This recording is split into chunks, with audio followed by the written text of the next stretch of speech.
The living city in Russian literature.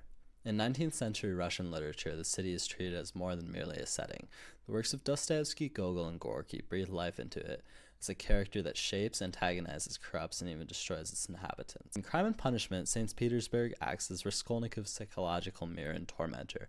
His movement throughout the city, which can be mapped onto the real streets and bridges, reflects his deteriorating mental state as he sticks to all the same areas. All the significant events in the novel occur within the real streets. The city's oppressive summer heat and labyrinthine streets physically manifest his guilty conscience, while his squalor and difficult living reflected justification for his transgressions. In 26 Men and a Girl, Gorky's city is a more confining one. The description of the outside world is limited, and Gorky seems to comment on the confining nature of social dynamics by placing the brunt of the story, quote-unquote, just beneath the pavement of people's feet. The physical architecture is complacent, with the tiny window serving as both connection to and barrier from the world above. The city is unforgiving, a place where men can live a life confined to our barrel-vaulted, grimy, heavy basement. Gogol's St. Petersburg is perhaps the most interesting. In his Petersburg Tales, it takes on a folklorish and powerfully antagonistic role. He uses the city to remind both the characters and the reader of the brutal realities of class dynamics. There exists in St. Petersburg a powerful enemy of all who receive a salary of 400 rubles or thereabouts. That enemy is none other than our northern cold. The city seems to actively conspire against Akaky Akakievich in the overcoat and becomes a sentient antagonist as the winds target him specifically. In the first article, Lachman dives into how St. Petersburg evolved from a simple city to a complex literary character. This character would become an inspiration for writers like Gogol, who saw it as simultaneously magnificent and menacing.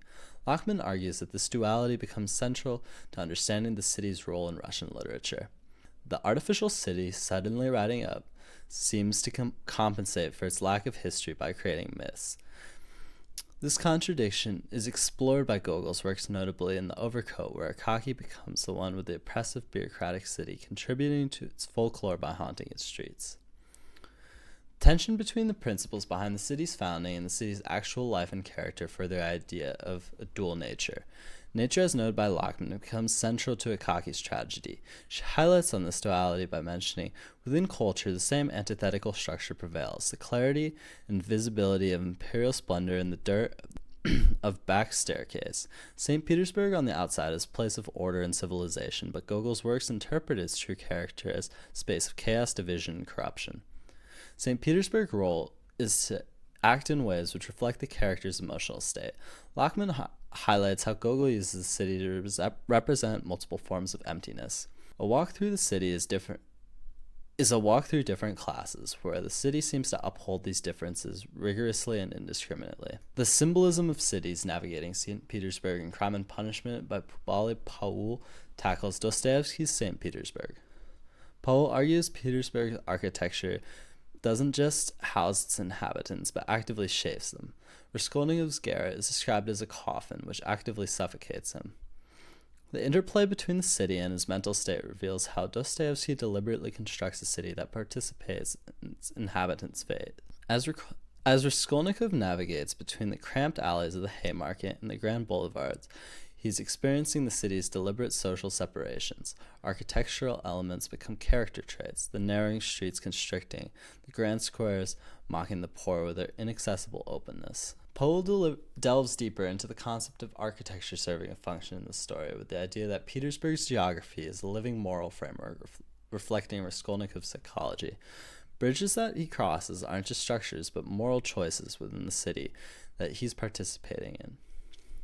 Pohl highlights this idea by stating the bridge is also a symbol of duality. It signifies both a contact and distance, allows a person to oscillate between two choices. Through this, the city is given agency. Its layouts impact the characters' choices and impose social hierarchy. The role of Petersburg as an active social force is further highlighted, with Poole noting, society and city does not punish men for their actions, as it punishes women for not only their actions, but the actions of the men that they are associated with. Elements of the city, like carriages, aren't just transportation, but weapons of class warfare, literally crushing the poor beneath their wheels. The city is a violent twisting force, and through physical social mechanisms, Contained in St. Petersburg's very stones, the city doesn't just contain its inhabitants, it actively shapes their destinies. As highlighted in the exploration of Paul and Lachmann's works, the living city manifests differently across Russian authors, but is a popular theme in Russian literature, consistently demonstrates how urban spaces actively shape human experience.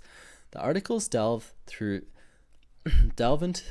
the thought process behind the use of the city. Gogol's overcoat utilizes architecture as an extension to bureaucratic oppression, with buildings and weather conspiring to maintain social hierarchy. And this idea is furthered in Crime and Punishment in 26 and 1. Within the theme of the city being a character, it tends to carry out multiple contrasting functions simultaneously, as both the destroyer and creator across all these works. Gogol's city actively destroys through cold bureaucracy. It creates the social structures that it attacks. Dostoevsky's Petersburg oppresses through cramped spaces and heat, while simultaneously offering possibilities for redemption through churches and open squares. Gorky's urban space confines and limits, yet offers unique forms of community within these constraints. These works and articles demonstrate how central the theme of urban space's developing consciousness is to Russian literature. The city becomes sentient not through supernatural means, but through accumulated human experiences. The streets record memories, building shapes behaviors, and this very structure influences human psychology.